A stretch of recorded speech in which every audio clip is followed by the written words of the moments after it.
Hello friends, कैसे हैं आप सब लोग। आई होप आप लोग बहुत बढ़िया होंगे। मैं station master KR. Saini KR. आप सभी का स्वागत करता हूं। दोस्तों आज हम बात करने वाले रेलवे कंट्रोलर नई भर्ती 2025 के बारे में। दोस्तों सेक्शन कंट्रोलर का क्या क्या काम होता है, जो प्रोफाइल, प्रमोशन, सैलरी और साथ दोस्तों एज, क्वालिफिकेशन और एग्जाम पैटर्न इसका जारी हो चुका है। 3 आपके इसमें एग्जाम होने वाले हैं। एनटीपीसी 2025 के साथ में आपको ये भर्ती देखने को मिलेगी। तो इस वीडियो में इस कंट्रोलर के बारे में A to Z जानकारी आपको मिलने वाली है। साथ दोस्तों ये जो भर्ती है पहली बार आएगी और सबसे ज्यादा जो एवं है इसी कैटेगरी से बनते हैं। इसका क्या कुछ कारण है। और इससे पहले कंट्रोलर की जो भर्ती होती थी 75% प्रमोशन कोटे से और 25% जो टीए के माध्यम से होती थी, लेकिन पहली बार ये भर्ती डायरेक्ट होने जा रही है। तो ऐसे में आपको इस पोस्ट के बारे में जरूर जान लेना चाहिए। आगे बढ़ने से पहले दोस्तों बताना चाहूंगा, जो भाई लोग रेलवे के अपकमिंग एग्जाम्स की तैयारी कर रहे हैं तो मैथमेटिक्स के लिए आप इस बुक को फॉलो कर सकते हैं। इसमें 10,000 प्लस क्वेश्चन है और हर क्वेश्चन किसी न किसी एग्जाम में पूछे गए हैं। चैप्टर वाइज, टाइप वाइज आपको क्वेश्चन मिलने वाले हैं। फ्री AI इनेबल्ड यहाँ पे मिलेगा। 10,000 प्लस TCS PY की है। शॉर्ट सॉल्यूशन और डिटेल सॉल्यूशन दोनों आपको इसमें मिलने वाले हैं और ट्रिक्स भी इसमें दिए गए। तो जिस भाई की मैथ वीक है इस बुक को फॉलो करके अपनी तैयारी बेहतर बना सकता है। और सबसे इंपॉर्टेंट खास बात बताता हूँ कि 2025 के भी लेटेस्ट में जो एग्जाम हुए हैं आपके LP टेक्नीशियन वगैरह वो भी क्वेश्चन इसमें आपको मिलने वाले हैं। इसके अलावा दोस्तों यहाँ पे रीजनिंग के लिए आप इस बुक को फॉलो कर सकते हैं। देखिए इसमें 8,700 प्लस क्वेश्चन है। सभी एग्जाम किसी न किसी एग्जाम में पूछे गए हैं। और जीके जीएस के लिए इस बुक को फॉलो कर सकते हैं। 3,790 प्लस ऑब्जेक्टिव इसमें क्वेश्चन है। हर क्वेश्चन का डिटेल से सॉल्यूशन दे रखा है।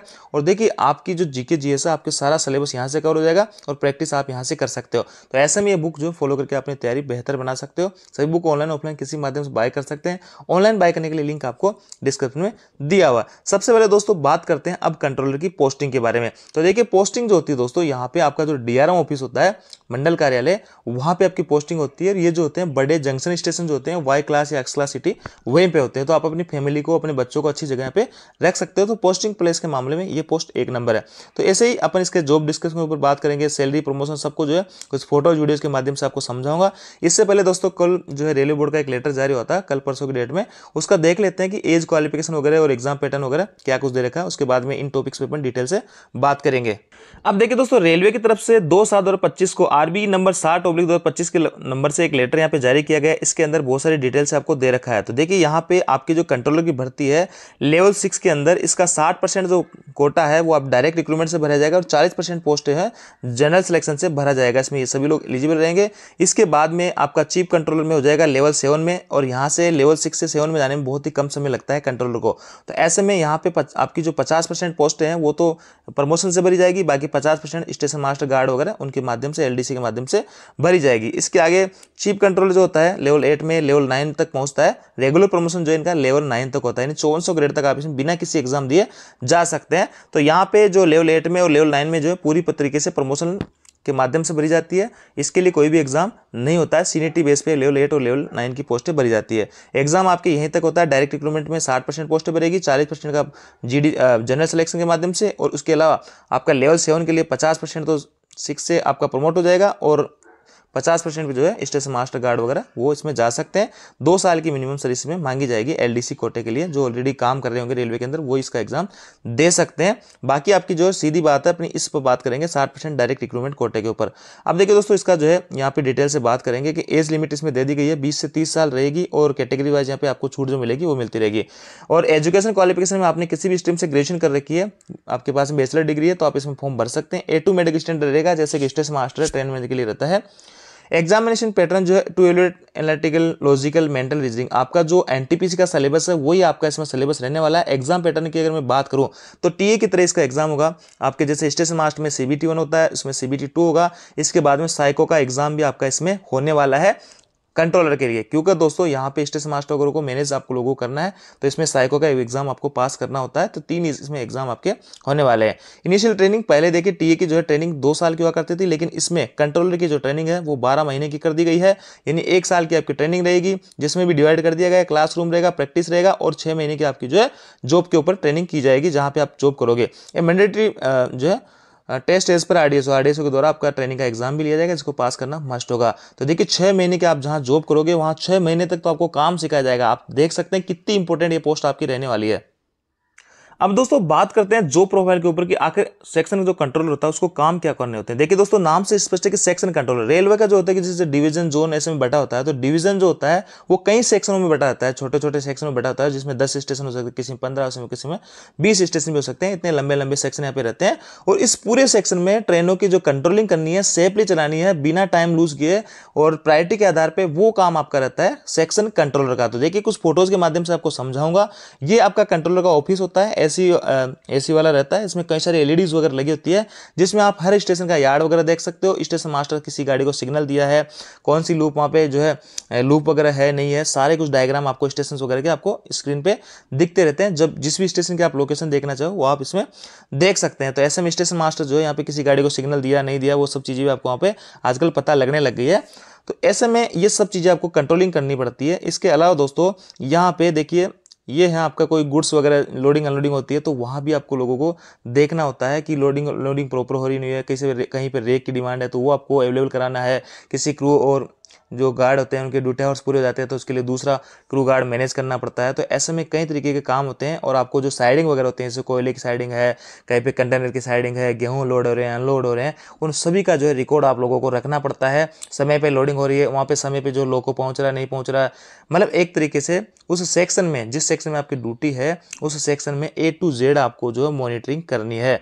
इसके अलावा दोस्तों यहाँ पे जैसे कि कोई स्टेशन पे कोई गाड़ी का डिटेन हो रहा है, गाड़ी का जो है लोको अगर फेल हो जाता है तो उसके लिए दूसरा लोको अवेलेबल कराना है। उस सेक्शन में चलने वाली गाड़ियों को जो प्रायोरिटी देनी है कि कौन सी गाड़ी को रोकना है, कौन सी गाड़ी को निकालना है, A to Z आपको जो मैनेजमेंट यहाँ पे करना होता है। इसके अलावा दोस्तों यहाँ पे जैसे कि लोडिंग अनलोडिंग का मैंने बता दिया, आपका टीआरडी जो होता है OHC से रिलेटेड जो काम करते हैं, तो इनको ब्लॉक वगैरह जब ये डिमांड करते हैं तो टाइमिंग के आधार पे आपको देखना होता है कि हाँ इस गैप के अंदर ट्रेनें कम है या ट्रेनें नहीं है, तो उस दौरान उस टाइम का आपको इनको ब्लॉक देना होता है ताकि अपना मेंटेनेंस यहाँ पे कर सके। तो इसमें भी कंट्रोलर की अनुमति होती है।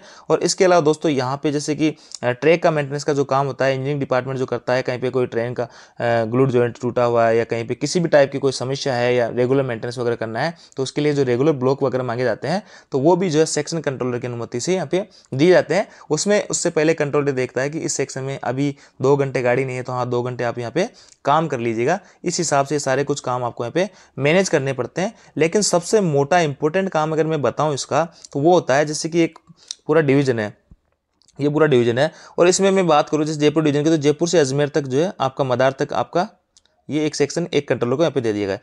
अब इसमें पड़ने वाले कई सारे स्टेशन है, तो यहाँ पे जो गाड़ी चलाएंगे, अपन मान लो गुड्स चला रहे हैं, कोई गुड्स ट्रेन, तो गुड्स ट्रेन यहाँ पे तीसरे स्टेशन पे, और यहाँ से आपकी जो है राजधानी ट्रेन चल रही है। तो अभी इस गुड्स ट्रेन को यहाँ पे टाइम का मैनेज देखना पड़ेगा कि ये जो राजधानी है कब तक यहाँ पहुँच जाएगी, उससे पहले इस ट्रैक को साफ करना होगा।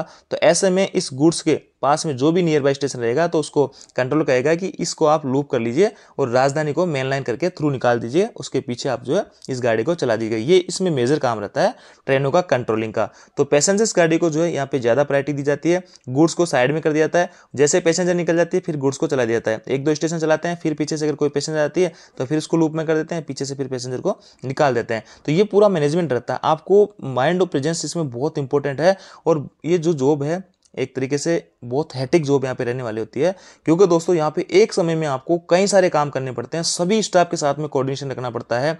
किसी भी टाइप की किसी भी ट्रेन में कोई भी समस्या आ जाती है आपके सेक्शन में, तो आपको वो हैंडल करनी पड़ती है। आपको जो असिस्ट करने के लिए यानी आपके जो सीनियर होते हैं, डिप्टी पंक्चुअलिटी वगैरह, उनसे आप सलाह मशवरा करके उन चीज़ों को मैनेज करते हैं। कई बार ऐसी भी हो जाती है, तो ऐसे में आपके सेक्शन में जो भी ट्रेनें चल रही है, जो भी ट्रैक से रिलेटेड यानी A to Z कोई भी काम है, तो वो आपको नज़र में रखना है।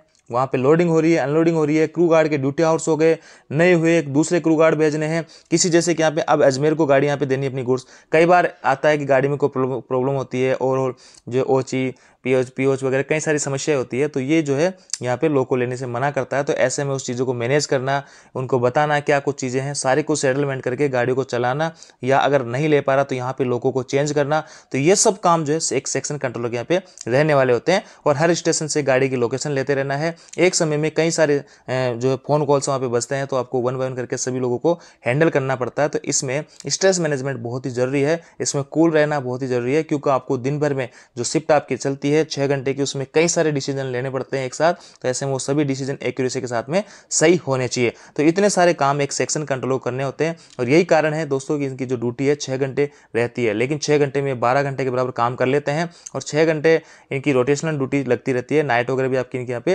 ड्यूटी लगती है। और इस पोस्ट में इतने सारे काम होते हैं, इसलिए यहाँ पे स्ट्रेस हो जाता है, इसीलिए यहाँ पे स्ट्रेस अलाउंस भी दिया जाता है 6250 रुपये। अब देखिए दोस्तों, मैं आपको 1-1.5 मिनट का वीडियो दिखाता हूँ, वहाँ से बहुत सारी चीज़ें आपकी क्लियर हो जाएगी कि एक सेक्शन कंट्रोलर कितना बिजी यहाँ पे रहता है।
तो आपने वीडियो देखी और आपने खुद अंदाजा लगा लिया होगा कि वास्तव में जो है सेक्शन कंट्रोलर कितना इंपॉर्टेंट होता है। छुपे हुए हीरो आप इंडियन रेलवेज के इनको कह सकते हैं, क्योंकि बहुत इंपॉर्टेंट रोल इनका जो है ट्रेन ऑपरेशन में रहता है। अब देखो, ये जो है आपको सब चीजें देख के डरने की भी आवश्यकता नहीं है, क्योंकि यहाँ पर 6 महीने आपको जो जहाँ पे आप काम करोगे वहाँ पे ट्रेनिंग दी जाएगी। तो 6 महीने में आपके पास में बहुत सारी चीजें आप सीख जाओगे, और बाद में जब आप पूरा काम सीख जाओगे तो आप एकदम चिल मार के बढ़िया तरीके से आप ड्यूटी करोगे। ज्यादा स्ट्रेस वाली बात नहीं होती, क्योंकि रूटीन का काम हो जाता है। तो ऐसे में शुरू में थोड़ी सी प्रॉब्लम आप लोगों को आने वाली है, बाकी बाद में एक बार रूटीन सेट होने के बाद में किसी टाइप की कोई समस्या नहीं आती है। इनिशियली यहाँ पे जो है काफी सारा स्ट्रेस आपको देखने को मिल सकता है, क्योंकि एक साथ में कई सारे काम होते हैं, नए नए काम आपको देखने को मिल सकते हैं, लेकिन एक टाइम के बाद में ये सब काम आप लोगों के लिए इजी गोइंग हो जाएंगे। बाकी इनिशियली ये पोस्ट आपके काफी डिफिकल्ट है आप लोगों के लिए रहने वाली होती है। अगर दोस्तों यहाँ पे प्रमोशन की बात करें, तो प्रमोशन मैंने कहा कि बिना किसी एग्जाम दिए आप 5400 करोड़ लेवल 9 तक जा सकते हैं। इसके अलावा एलडीसी कोटे एग्जाम देके जो है आप एवं वगैरह के एग्जाम दे सकते हैं, एवं बन सकते हैं। इसके अलावा इंस्ट्रक्टर वगैरह की भर्ती आती है, विजिलेंस वगैरह की भर्ती आती है। जो भी आपका ग्रेड है उससे ऊपर की जो भी ग्रेड रेलवे के अंदर भर्तियां आती है और आप एलिजिबल रहते हो, तो उसके लिए आप फॉर्म भर सकते हो। तो कई सारे ऑप्शन इसमें रहते हैं। बाकी दोस्तों यहाँ पे जो काम करते हो तो बहुत सारे काम आपको एक साथ करने पड़ते हैं, तो एक समय के बाद में आपको बहुत सारा नॉलेज हो जाता है। तो एवं का जो एलडीसी कोटे की भर्तियां होती है उसमें ज़्यादातर जो है कंट्रोलर का ही सिलेक्शन होता है, क्योंकि इनको वर्क जो काम होता है उसका एक्सपीरियंस काफ़ी अच्छा खासा हो जाता है। तो इस केस में इनको ज़्यादा प्रायोरिटी दी जाती है एवं के एग्जाम में। अब दोस्तों बात करते हैं कि कंट्रोलर को जो सैलरी कितनी मिलती है। तो देखिए दोस्तों, इनका इनिशियल बेसिक जो होता है 35,400 होता है, डीए 20,532, यानी 58% आपका 55 अभी है, और 3% जल्दी अनाउंसमेंट होना होता है, 58% आपका पहुंच जाएगा। और जब आपकी ज्वाइनिंग होगी 1-2 साल बाद में, तो आपका पे कमीशन भी आ जाएगा, डीए वगैरह और बढ़ जाएंगे, तो ऐसे में सैलरी और ज़्यादा बढ़ जाएगी। लेकिन वर्तमान में अगर कोई पोस्टिंग होती है कंट्रोलर के रूप में, तो उसकी सैलरी मैं बता रहा हूँ। स्ट्रेस अलाउंस इनको मिलता है 6,250 रुपये। एचआरए वाई ज़्यादातर वाई क्लास सिटी में रहते हैं, तो 20% इनको एचआरए मिलता है। टीपीए 3600 प्लस डीए मिलता है वाई क्लास में। दोस्तों एक्स क्लास में होंगे तो एक्स क्लास में और आपकी जो है 10-15 हज़ार सैलरी यहाँ पे ज़्यादा बनेगी, लेकिन मैं वाई क्लास की बता रहा हूँ जहाँ ज़्यादातर कंट्रोलर की पोस्टिंग होती है। नाइट ड्यूटी अलाउंस भी यहाँ पे मिलता है आपको। तो इन ट्रेनिंग आपको ट्रेनिंग के अंदर बेसिक और डीए मिला करेगा, ये दोनों चीज़ें। तो ये आपको ट्रेनिंग में मिलेगा 55,932 रुपये, और 1 साल की आपकी ट्रेनिंग रहेगी। आफ्टर ट्रेनिंग ये सभी अलाउंसेज आपको मिला करेंगे, तो आपका जो ग्रोस पेमेंट बनेगा 80,000 के आसपास बनेगा, और बेसिक और डी का 10% एनपीएस के रूप में काट लिया जाता है, तो आपका फिर नेट पेमेंट जो बनेगा 75,000 के आसपास बनेगा। तो सैलरी आपकी अच्छी खासी इसमें रहने रहने वाली होती है। इनिशियली फैसिलिटीज़ जो है एक रेलवे कर्मचारी को मिलती है, यहाँ पे पास पीटीओ वगैरह है, सेकंड एसी का पास मिलेगा, इसके अलावा मेडिकल फैसिलिटीज़ है, तमाम तरीके की फैसिलिटीज़ है, बोनस वगैरह है। ड्रेस अलाउंस आपको नहीं मिलेगा क्योंकि पर्टिकुलर आपकी कोई ड्रेस होती नहीं है, और भी तमाम तरीके जो अलाउंस नेशनल हॉलीडे अलाउंस है जो दूसरे रेलवे एम्प्लॉयज़ को मिलते हैं वो भी आप लोगों को मिला करेंगे। फैमिली लाइफ इसमें अच्छी खासी रहती है, अच्छी जगह पोस्टिंग होती है, अच्छे बच्चों की एजुकेशन शिक्षा वगैरह के माध्यम से आप इसको पोस्ट को अच्छी मान सकते हैं। तो दोस्तों इस वीडियो में मैंने आपको कंट्रोलर के बारे में कंप्लीटली जानकारी दे दी है, बहुत ही संक्षिप्त में। आपको फिर भी किसी टाइप का कोई डाउट हो तो आप कमेंट करके पूछ सकते हैं, मैं आपको पर्सनल रिप्लाई करने की कोशिश करूंगा। वीडियो को ज़्यादा से ज़्यादा शेयर कीजिएगा, लाइक कीजिएगा और कमेंट कीजिएगा। Thank you.